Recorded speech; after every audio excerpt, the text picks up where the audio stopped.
ما ته د هندوستان نه خطره نشته، ما ته د بل ځای نه خطره نشته، ما ته چې خطره ده هم د دې ریاست نه ده. ما چې وجني ما هم دا ریاست وجني. چې په وزیرستان کې یو ډرون اټیک وشو، ګلونو ماشومان پکې شهیدان شول.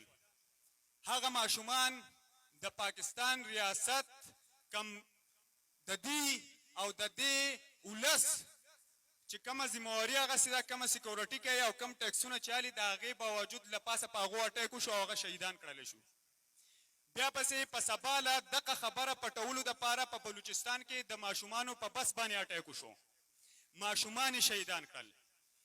بیا دلته په سوات کې مختلف ورځو کې مطلب تقریبا 3-4 میاشتې کېږي چې په منګوره کې یو اس ایچ او ویشتی شو او هغه له دا نوم ورکړی شو چې دا یو ډیلر و، هغه سره په مقابله کې شهید شو. څو ورځې بعد بیا د هغه د طالبانو د هغه ذمهواري قبوله کړه چې دا موږ ویشتی دی. 4-5 ورځې کېږي چې د پولیسو یو څو ملګري وو، هغه وویل چې موږ ته وایي چې تاسو په مورچو کې سر مه راښکاره کوئ، تاسو هلمټ ښکته ساتئ، بې ځایه مه ودرېږئ. نو ما ورته وی چې دلته دا دومره خړسري ناست دي، په دې غرونو پراته دي، په غرونو باندې هغو ته څه نه وایي او ستا په چوکۍ راځي او په تا ډس کوي، دا د کم طرفه راځي. خو ته پوه شه چې هم دا دغه خلک ته او تا یارئ، ستا دلته موجودګي چې ده کم د پولیسو دا ختمی. د فتح الله خان په دې مخکې ورځو کې شهید کړی شو. د هغې نه مخکې د روژې اخرنیو ورځو کې په کالا کلي کې سکندر نوم یو کس و، وي ډي سي ممبر و، هغه شهید کړی شو.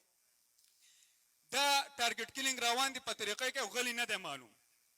پولیس راځي خپله کارروایي کوي، اخوا دېخوا کوي، قصه اخوا دېخوا اړې دا پلانکي او پلانکي او پلانکي پخوانۍ قصې راوباسي او د هغو سره تړي. زما وروڼو دا خاوره زموږ نه روانه ده، زموږ عزتونه لوټ شوي دي، زموږ ماشومان سیف نه دي، دلته سیکور نه دي، سکولونه سیکور نه دي، کورونه سیکور نه دي، جوماتونه سیکور نه دي. او مونږ بیا هم غلی ناست یو چې څوک راپاسي د امن خبره کوي، مونږ بیا دا خبره کوو چې دا د دې سړی دی. خو چې کله وولي یاره ډېر نر سړی و، ډېر غیرتي خبرې به یې کولې. نو لکه که غیرتي خبرې کوي ته ورسره ودرېږه که نه، او که ته پې شک کې ته رامخې ته شه، ته دا خبره وکړه، دا خبره ته وکړه، ستا سره به خلک ودرېږي.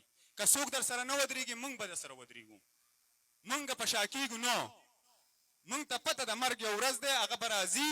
خو چې که په ګولۍ باندې زه شهید شم او د قام دپاره زه شهید شم، دا زما دپاره د فخر خبره ده. مونږ دا احتجاج د دې دپاره کړی چې په وزیرستان کې کم ماشومان شهیدان شوي دا پښتانه دي. مونږ د فلسطین دپاره راوځو، مونږ د کشمیر دپاره راوځو، مونږ د هندوستان سره د 2 نمبر جنګونه چې کم کوي د دې دپاره مونږ راوځو. او بیا ورته داسې خلک نه میلاویږي چې بس یو کس راونیسي او هغه ته وایي چې دله به زه ایوارډ ورکړم. هلکه تو دلته د خپل قام سره ودرېږه، قام به ستا سره ودرېږي. ما ته د هندوستان نه خطره نشته، ما ته د بل ځای نه خطره نشته. ما ته چې خطره ده هم د دې پوج نه ده، هم د دې ریاست نه ده. ما چې وجني ما هم دا ریاست وجني، ما بل څوک نه وجني. مونږ د څوک لاس نشي راوړی. خو د بده مرغه دا خلک راغلی دی او ډېر په بخښنه سره زمونږ په پښتنو کې مشران دي چې هغه د دې نه مخکې او دې پسې ورپسې. په دې به خفه کېږي نو حقیقت ته ده. ځمکې رانه روانې دي، کنټونمنټ بورډ په شکل کې، د موټروی په شکل کې پارکونه جوړېږي. مونږ دا نه وایو چې دلته مونږ له تو کاروبارونه راوړې مونږ پې خفه کېږو، ته مونږ له سرمایه راوړې مونږ پې خفه کېږو. خو ته مونږ له دلته هغه شیزونه راوړې چې هغه ستا په پیدا کې او ته ترې ما وباسې. نو چې ته ترې ما وباسې ته یې څوک چې ته زما ځمکې هلې؟